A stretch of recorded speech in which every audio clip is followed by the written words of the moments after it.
Welcome along to another instalment of In Conversation With, and today we are on location at the Property Investor Show Autumn Edition at Excel in London, and I am joined by David Smith, Policy Director of the Residential Landlords Association and also partner at Anthony Gold's Solicitors. And we've also joined by a live audience because this format is meant to be interactive, so we're going to have some time for questions at the end, and we'll invite the audience to take part. So welcome to our audience and also to David. And David, it's great to have a bit of a longer chance to chat with you because you're involved in so many different areas of the private rented sector. And you have such an interesting life, and we're going to delve into that. I don't think my wife agrees with that at all. I think it's very boring. But before we get going with that, could you tell us a little bit about your professional career and why you chose to specialise in landlord and tenant law? Oh wow, I didn't choose. It just happened. I actually trained after I left the army I did a degree in politics, and then I did a PhD in politics and military studies, and then I couldn't get a job being a lecturer, and they don't get paid very well. I don't know if anyone knows, university lecturers get paid really badly. So I fell into doing some casual work for my mother, who happened to run a landlord and tenant law firm, and then realised that a lot of the skills I'd learned were entirely transferable to landlord and tenant law. And then I happened to write the first book about the Housing Act 2004 while I was doing some cross-qualification and training to be a solicitor, and that apparently made me an expert. And it kind of just went from there, really. Mm-hmm. And I was on a qualification. I was headhunted to a firm in London, and every time I thought about doing something else, there seemed to be a reason to stay. So here I still am. I'm still trying to think of reasons to leave. And you've really specialised in HMO law, which is an interesting kind of category because there's been so many changes in recent times, hasn't there? Yeah, it was kind of odd. I don't know why I did. Obviously, I was doing landlord and tenant stuff at the time, and the Housing Act 2004 was published, and it was a really huge piece of legislation, and no one was taking it terribly seriously. No one seemed to think it was that important, and for many lawyers it was just too big to be bothered with. Mm-hmm. And I started dipping into it and reading about it and realised that it had a lot in there. There was the tenancy deposit protection stuff, which I'm sure most people know about. There was a hell of a lot of stuff in there about licensing, and I started writing about it and talking about it and saying that this was a really big issue. And eventually people started to take me seriously, and it kind of turns out I was right, I suppose. It is a big issue. Mm-hmm. And it was a real change in the way the government dealt with the market. I mean, prior to that, it was an incredibly laissez-faire operation, being a landlord. It's still quite laissez-faire, really, by comparison with a number of European countries.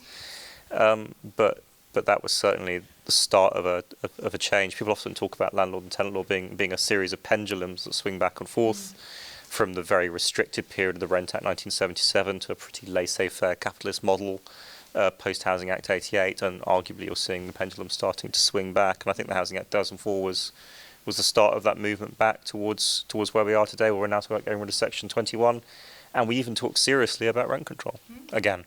Indeed, for the fifth time or something. Keeps coming back. Just sort of on the HMO tip, that they are in the media this week. Actually for all the wrong reasons, talking about so-called rogue landlords that are turning, communal areas into extra bedrooms and haven't got licences and are non-compliant. What's your view on the kind of people that are doing this activity? Well, I'm a lawyer, so I've got to say that breaking the law is a bad thing. I think it's a bit more subtle than that. The reality is we're in a very strange position in the United Kingdom. The UK property market, or UK's property, doesn't make a lot of sense. The property that most people here are dealing with is old stuff. It shouldn't exist. It was built often in the 19th century with an intended lifespan of 50 years, and it's still here. And people keep saying, oh, the UK should be more like Germany, but Germany has I suppose you could call it an advantage, they probably don't see it that way, of having most of Germany bombed flat in the 1930s and 1940s and rebuilding everything from scratch at that point. So the stock is a lot newer, and that does make a huge difference. So you end up with an awful lot of property in the UK that is totally unsuitable for what people really want. We do not need lots and lots of properties with 5 bedrooms, unless you watch Downton Abbey. I suppose they need their stuff, but the rest of us don't. And so HMOs are an obvious response to that, unless you're going to knock those properties down and rebuild them, which we're not, because we don't have the money apart from anything else. But then of course, inevitably, you start with perfectly reasonable responses to this, and then someone just takes it way too far. And I think it is a problem for landlords generally that there are people out there who just take things way too far. And inevitably that gives oxygen to people who want to either eliminate landlords altogether for their own political beliefs or heavily regulate the sector, because what they're doing is they're pointing to those examples of a few relatively isolated cases and saying, oh, but all landlords are like that. And landlords need to condemn those people more to make clear they're not like that. And local authorities need to do more to get rid of them. There are quite a lot of powers to get rid of those people, but they are not being utilised to get rid of them and to prevent that kind of behaviour, and that's what we need. No, that was very much the feeling on property tribes in response to those articles that appeared in the Times, and there was one in the Guardian, all picking up on this trend of turning dining rooms and extra spare rooms into bedrooms to add more people, and very flowery rhetoric about landlords coining it in and all this kind of thing. And I think that the good landlords, the compliant landlords, they get very frustrated seeing these stories because the cost of compliance is in their business, whereas clearly a lot of the properties that were featured in these articles were non-compliant. It's just not a level playing field for the good guys. Yeah, cost of compliance is something that I spend a lot of time talking about within my own business. Law firms obviously factor in cost of compliance because compliance is a key element for running a regulated business. And the more the landlord sector becomes regulated, cost of compliance becomes a factor. And there's always this quite fine balance you've got to strike from a regulator's perspective between imposing rules.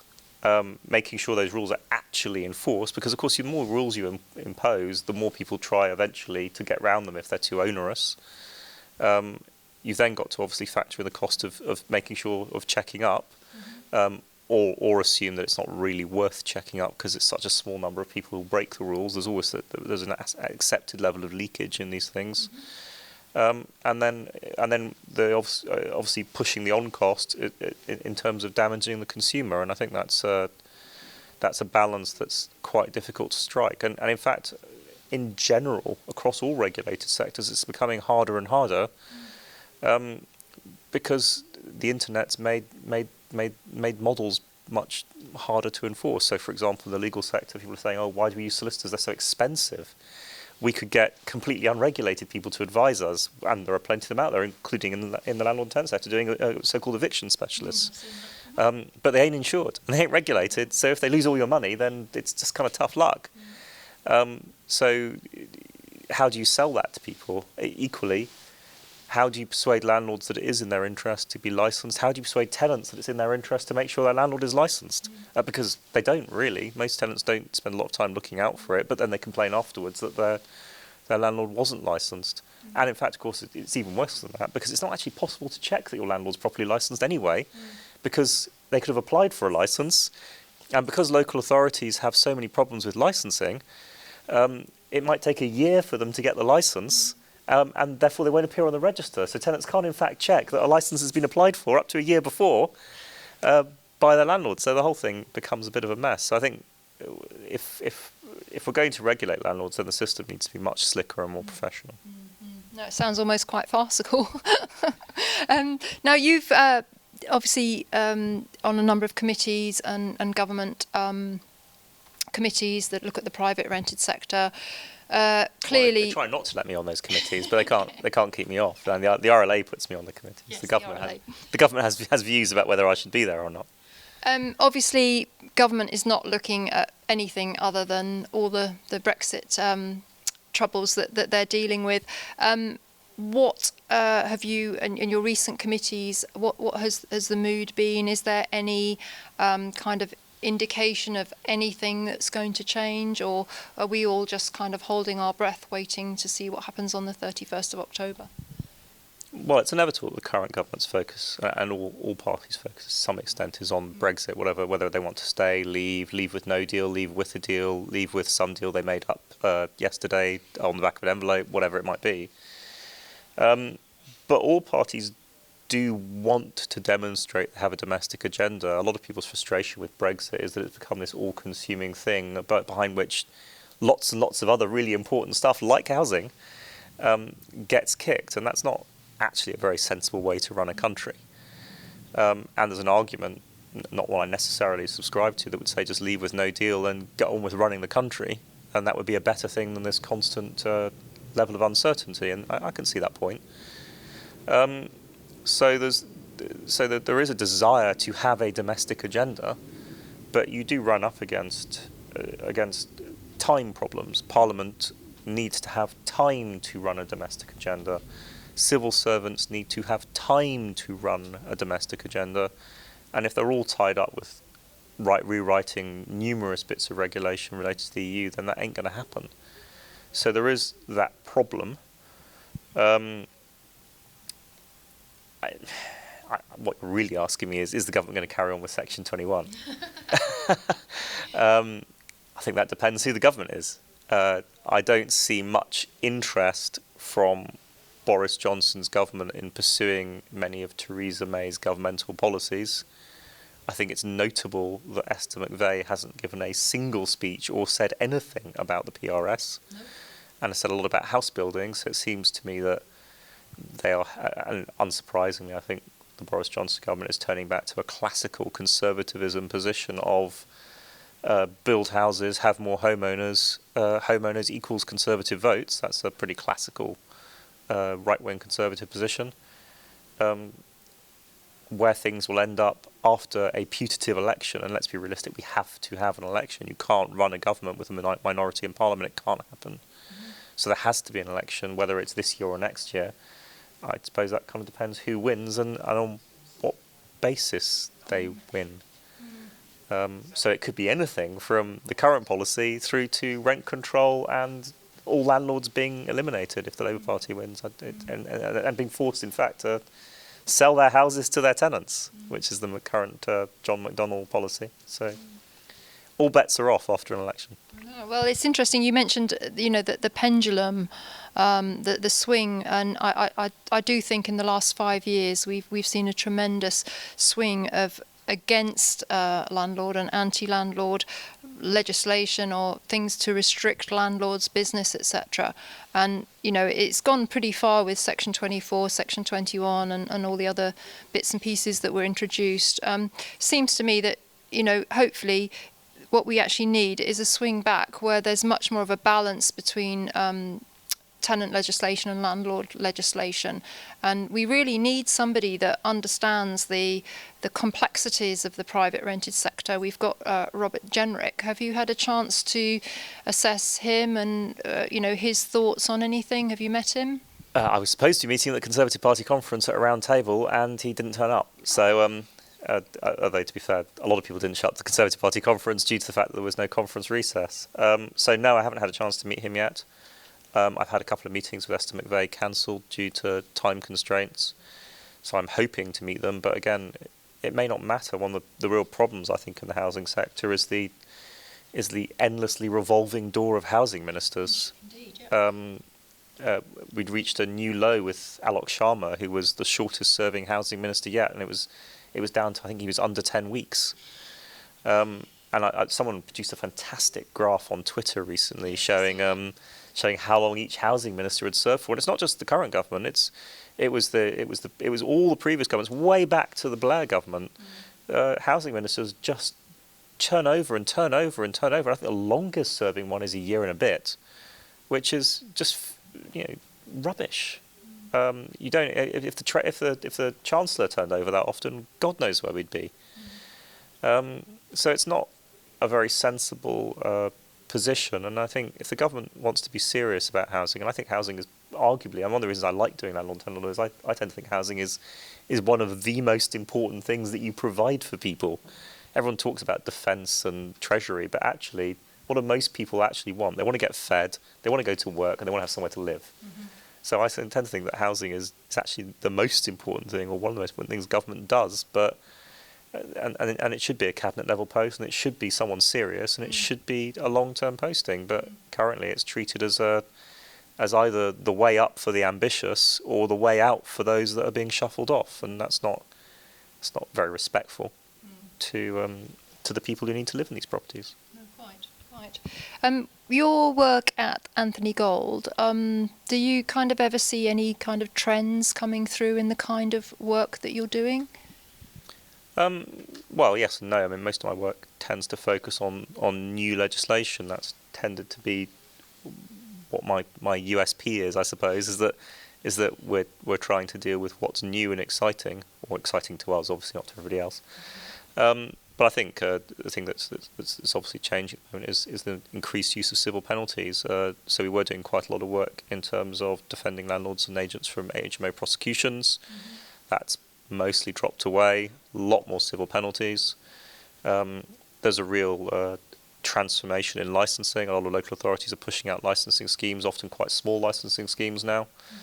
And again, there's been a return by local authorities to having their own standards, some of which are quite unique and viewpointed, and that's certainly coming up again recently. And I've got a number of appeals against local authorities who've got creative approaches to what HMOs should look like in their area without really bothering to consider them on an individual basis, which is what they are required to do by law.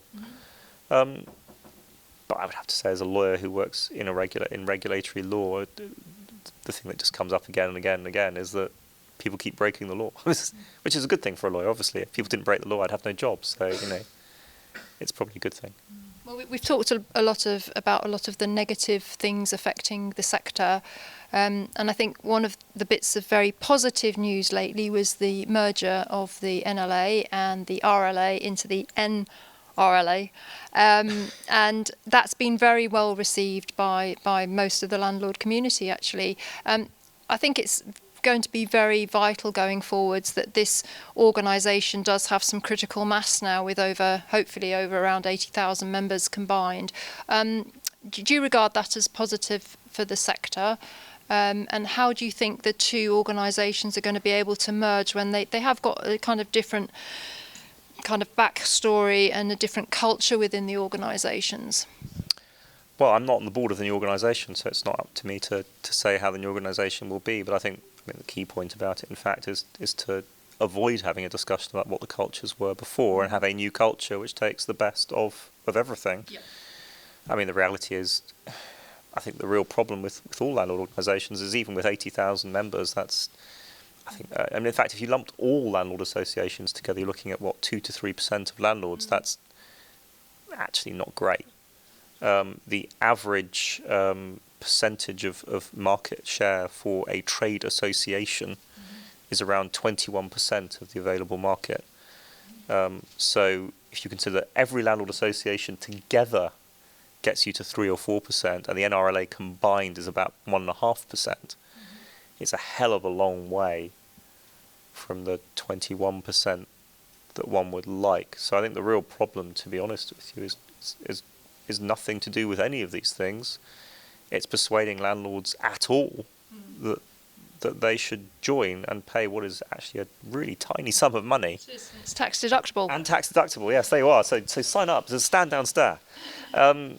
What's a tiny sum of money to get quite a lot of good stuff. I mean, even if you were to scratch off everything else, I mean, there's a lot of good advice. There's a lot of hard work being done.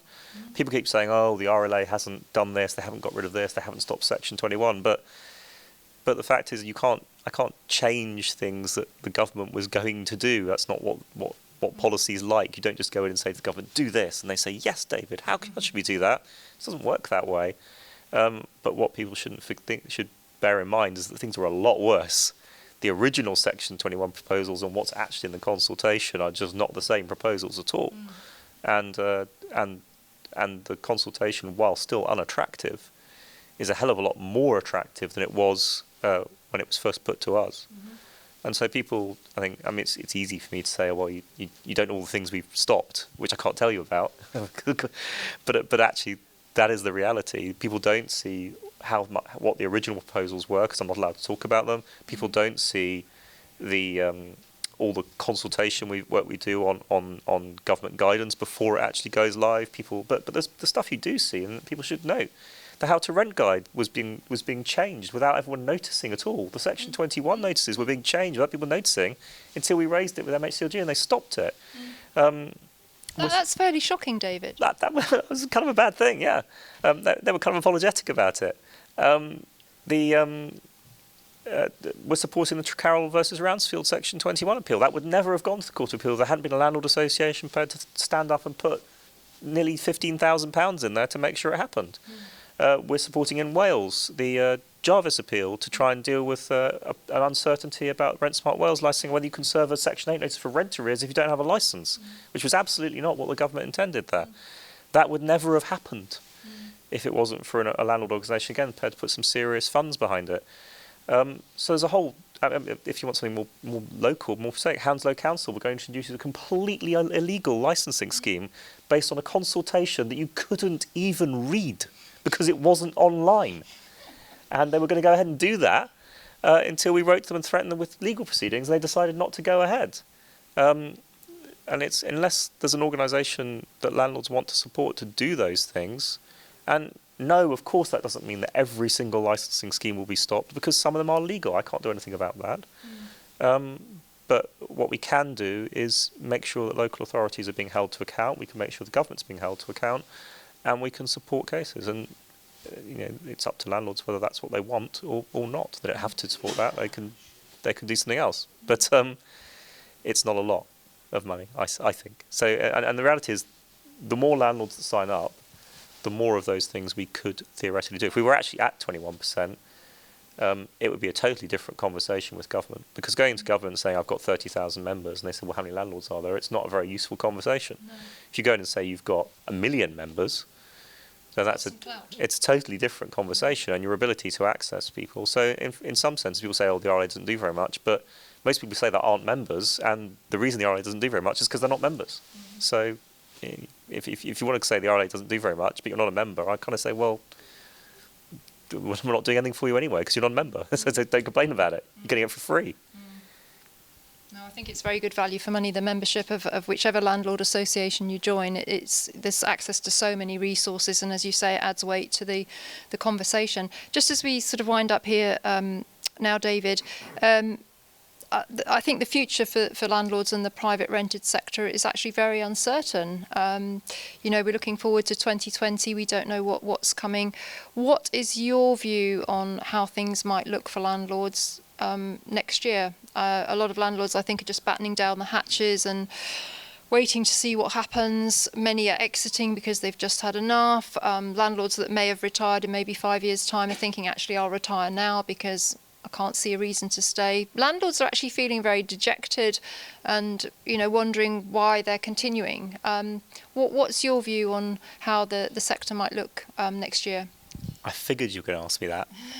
Did you get your crystal ball out? I thought about it. Well, I was asked it recently, and I was asked for a positive and a negative approach, and I'll do the same thing here. Okay. Negative outlook. Economy is uncertain. Don't know who's going to be in power. More legislation's coming, which will increase to some extent on cost. Anyway, positive outlook. Property has a base intrinsic value in the United Kingdom. Land's worth money. End of. Will it be worth less money next month? No. Will it be worth less money next year? Probably not very much less. No.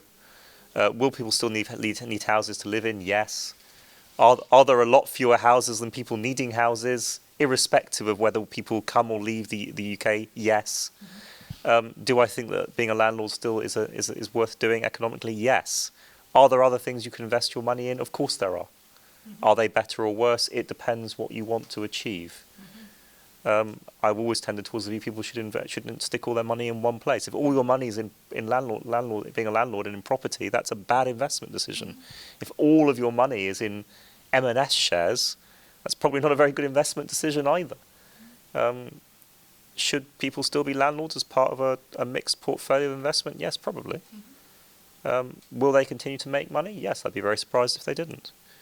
Could they make more? Possibly. Could they make less? Yes, maybe. But that's just about being a good or bad investor. That's got nothing to do with the market. The fact is that if you own properties today, they will still be worth at least as much tomorrow as they were worth today, and probably more. I certainly wouldn't just sell up because people saying Section 21 is going to go. I would sell up because you want to release the money to do something else, or that you don't think the returns are continuing to be right. But every piece of study on this shows that people tend to sell too soon. Every piece of study on this stuff shows that people tend to assume tomorrow is going to be worse than it actually is. And while I'm not sanguine about the prospects of us leaving the EU, most people say that the economy is going to tank. I don't really accept. And most studies, economic and psychological studies, show that people tend to overestimate the negative. So I suspect the reality is good investments today will be good investments tomorrow.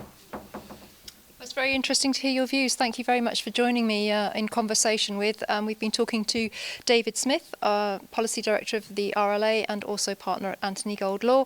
We've got a lovely audience here with us today at the Property Investor Show, and I'd just like to ask the audience if anybody has any questions for David at all. It's very quiet. Anybody got any comments about what we've talked about? Anything they'd like to say? Lady at the front. Yeah, I have concern. We have properties in Greenwich and Lewisham, and the whole additional HMO licensing and selective licensing has been a real Hassle. to be honest. Yes. It is really, and the justifications they have, Lewisham particularly, their justifications for it, and I know the area, claiming crime rates, all these things. It seems like they can say whatever they like to endorse a scheme, which will go through, I know, no matter what. And it also looks like they just want the cost of these things are ridiculous sometimes that they claim they're going to take from us. We recently licensed in Greenwich a couple of years ago, and one of the things that concerned me, and I spoke to my counsellor about it and everything, they're listing all the HMOs, additional HMOs that did it, compliant, on their website. My name and my personal address is out there for the whole world to see. Okay. And I just think I wrote to the ICO, I actually spoke to someone at RLA about this, and it's like, it feels like I have no rights to my own it's my private home. Okay, well, Yeah, I'll just paraphrase the question if you don't mind, David. Lady's saying that she's got some HMOs in London, and that through licensing, her personal details have appeared on a website with her name and address and the property address. David, what's your view on that? You've got quite a specialism actually in GDPR and so on, haven't you? Yeah. It is open to interpretation. The ICO's general view, I mean, local authorities are supposed to maintain a register which has to be publicly accessible. But there's a difference between publicly accessible because I go down to the local authority's offices and ask to see an entry, and publicly accessible because I can just look on the internet. Most local authorities distinguish between ones owned by businesses, where the full details are there, and ones owned by individuals, where the property is listed but the individual's personal details are redacted.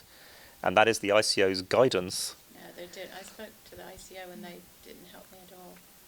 Okay, people have complained about this before to the ICO, and they have advised that. Greenwich, you say, is doing this. Greenwich, yeah. I mean, I get letters at our personal address from companies trying to. I will speak to somebody and get back to that. I wasn't aware of that. It's difficult to get on top of. The ICO's position in the past has been that they should redact them. And in fact, there was a case quite some time ago about empty dwellings registers, because local authorities are required to maintain registers of empty properties, and local authorities started publishing them, and there was a decision of a tribunal, a data protection tribunal, that they shouldn't publish individuals' personal details, but they should publish the details of companies, because obviously companies' details are not protected, whereas individuals are. So yeah, I'll take a look at that. In terms of why do local authorities license? It's a good question. There is some evidence that targeted, selective and additional licensing schemes are helpful in, one, discouraging large numbers of rental properties in one targeted area, and helping to provide intelligence. But my concern about all of them is is everyone in London looks at Newham and says, oh, Newham did it. It worked so well in Newham. And it didn't. But it actually worked really well in Newham because Newham spent a fortune, absolute fortune, not on licensing, but on data gathering. They created a huge data warehouse, which allowed them to find rogue landlords who didn't sign up. And the licensing scheme was an adjunct. It was kind of an Al Capone move in the sense of, we won't prosecute you, in the sense of Al Capone wasn't prosecuted for killing lots of people and racketeering. He was prosecuted for tax fraud because it was the way to prove it. I was watching Untouchables again the other day because I really like that movie. And it's the same thing here. Newham knew who all the rogue landlords were before they started. They then created a licensing scheme to find an easy way to go and touch those people. And every other local authority in London said, oh, we could do that too. But actually they haven't done the key bit, which is create the enforcement mechanism to deal with it. Newham paid for police officers. And Newham paid, I think, for 4 police officers to be allocated to this, and paid for, I think, 2 immigration officers to be allocated to their scheme as well. Paid directly to the government for that. And other local authorities think they can get it on the cheap. And unless you have enforcement, there ain't no point in having licensing, because otherwise it's just a cost to the good landlords like yourself who would have signed up anyway. So and again, the other problem I think I have with licensing really is it's such a cottage industry. In London, you've got, 30-odd local authorities, each running their own completely separate licensing scheme for a few thousand people. What a really rubbish way to do business. I mean, would you set up a business where your catchment area was like 10,000 people? If you did, you'd be nuts. It'd be a rubbish business. And I think what we really need to do is start looking at what, for example, Scotland or Wales have done, where they have licensing nationally. I'm not saying we should have national licensing schemes, but they've centralised the organisation into one thing. And if you get a licence in Scotland, it covers you for the whole of Scotland. And the idea that you have to get a licence in Greenwich, then get a separate licence in Lewisham with totally different terms, having filled in the same forms with your name and address all over them, and paid them the same money to do exactly the same checks. But even in Greenwich, the conditions, depending on your officer, it varies. Yeah, and they all have completely different conditions, and it doesn't make any sense. So while I'm opposed as a rule, and the RL is opposed to national licensing schemes, if you're going to have a little itty-bitty licensing scheme in every single local authority, then I suspect the truth is we should just bite the bullet and just. It's actually worse than that, isn't it? Because it's licensing per property even within a borough. Yeah, exactly. So it's per property. Yeah. So it just doesn't make any sense. So either you bite the bullet and say we'll have a national licensing scheme and make it work, and make it low cost enough to be sensible and enforce it, or you have very, very limited, very targeted licensing at hotspots. But at the moment we don't have either of those things. We have this really scattergun approach where some people are licensing everything, some people are licensing nothing, some people are licensing stuff in between, and they all do it differently, and they all charge a different sum of money, and you have to fill in the same forms every time, and that just doesn't make any sense as a structure. So you need to either pick one or the other, and they both have their upsides and downsides, but someone just needs to bite the bullet and do it. Yeah. Okay. One other question, gentleman there. Yeah, I'd like to ask, you repudiate a lot of the Victorian Edwardian housing, which is a very good stock. It's lasted 100 years and probably last another 100 years. Attending building colleges, a lot of housing now is built to last only 20 to 30 years. So why do you repudiate some of the Victorian Edwardian housing? And I think the main issue is we're led to believe we haven't got much land growth there. We've got 60 million acres. We need to be building garden cities rather than doing infill plots, which is destroying the fabric of society. Okay. Gentleman was just asking there, I'll just repeat the question, saying that Victorian properties have lasted 100 years and that there's some concerns over the quality of new build properties. And indeed there is. I've seen some really shockingly bad quality builds. I remember snagging 2 flats in London. One had 3 snags, and the other had 400. shows the difference in quality. I'm not repudiating Edwardian and Victorian property, and I'm not by any means saying that new build is better. But what you've got to bear in mind is that Edwardian and Victorian property has very specific problems with fire safety standards, with energy performance levels, and also just with size and layout. that doesn't make it hugely suitable for most people's uses today. Now, the advantage of new build, of course, is it tends to be designed for a particular purpose. But then, as against that, as you rightly say, the quality of a lot of new build is very poor. I live in a new build house myself, so I'm very well aware of the quality of new build property. And indeed, my firm now makes a great deal of money out of basically suing new build people who have built poor quality properties. So I think, one of the problems with the current government system and the whole idea of Help to Buy is it's nonsense. And we're just chucking up cheap, shoddy rubbish that's going to fall down again in, as you say, in 10 or 15 years. We need to start planning new towns. Now, the next issue, the next issue has, the green belt. I live in Surrey, which of course is green belt. And yeah, I'm kind of shocked by the fact that it's easier to build a golf course where I live than build houses. Now, I'll admit about it, I'd actually like golf, so I'm perfectly cool with getting rid of a few golf courses. The green belt doesn't make a lot of sense, but the problem at the moment is that most politicians are absolutely wedded to the idea of the green belt, but most of them don't know what it's for. The green belt, most people talk about the green belt as being some sort of planning restriction to stop cities getting bigger. That was never the purpose of the green belt. The green belt was intended originally to allow Victorian factory workers to be able to go out into the green nature and walk around and breathe, clean air. Now, in fact, the reality is most people in London don't ever go to the green belt. Unless you cycle, you don't go to Surrey, frankly. I mean, that's the reality. Because I live in sort of cycling mecca, and I'm a keen cyclist. That's fine for me. But most people don't go to the Surrey Hills unless they're mad cyclists or they live there.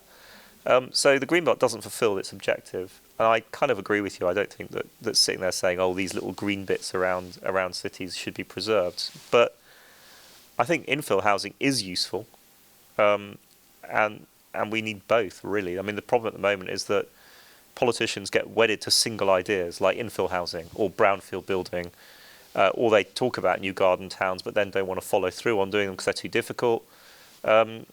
We are way too short-termist in the UK about strategic projects like new towns. They're not something you do in 3 years. That's a 10-year project, but we're way too short-termist to do it. And we're also way too quick to wed ourselves to single grand ideas. And the classic example I would talk about at the moment is large-scale build-to-rent. Fabulous if you want to live in Docklands, absolutely useless if you want to live in Aylesbury. So completely, literally helping the 1% again. So we need to. I don't particularly like the idea of talking about new towns because I think it's a buzzword.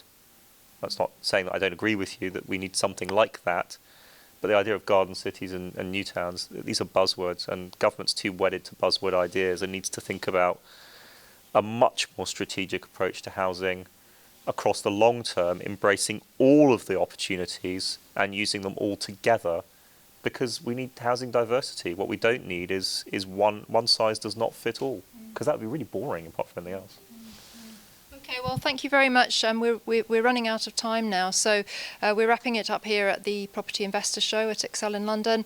I would like to thank David for being my guest, and it's so interesting to have the chance to spend a bit more time talking to you and hearing your views on these topics. Thank you for everything that you do for landlords and the landlord community, and all the information that you share and the advice that you so freely give online and also on propertytribes.com, of course. We really appreciate your contribution to the whole sector. And also thank you to all our lovely landlords. Nick, can you just turn the camera around? We've got a little audience here today. Thank you to everybody for coming today and joining this session, and we wish you a very enjoyable rest of your Property Investor Show, and this will be appearing on propertytribes.com over the weekend if you'd like to see the recording of this. So thank you to everybody for taking part today. Thank you.